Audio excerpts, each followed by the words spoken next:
楊采妮今日出席活動 ，Charlie 新婚嘅莫文蔚尋日翻嚟香港，你約咗佢食飯未啊？未見啊，都想我會打俾佢啊。我諗其實因為朋友之間同埋大家做呢行咧，其實唔會成日打電話問對方，即係啊點啊你乜嘢嘢啊咁咧，都會等對方有自己嘅空間，咁翻到嚟自己再互相聯絡咯。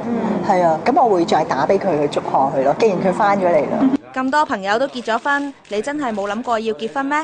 唔係冇諗過，而係其實反而你細個會諗，細個諗嗰啲太不切實際啦。以為我23歲會結婚，25歲會生仔，係啊，咁跟住先發現我23歲係真係未適合結婚，同埋25歲都係未係做媽咪嘅時候，係咯。咁之後就唔會想 plan 咯，即係而家會係想，即係到時候想結婚就結。仲有許如雲啊，我成日都拉埋佢落水，許如雲都未結婚啊。但係我又唔覺得一定係要結婚先至幸福喎，即係人生啊。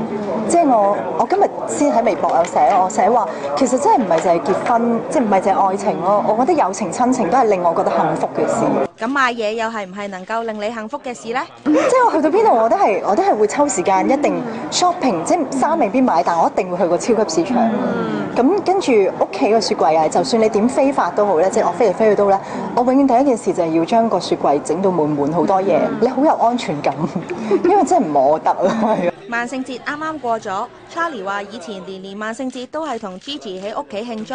Gigi 尋晚就同老公去咗蘭桂坊玩，今年點解賣甩你啊？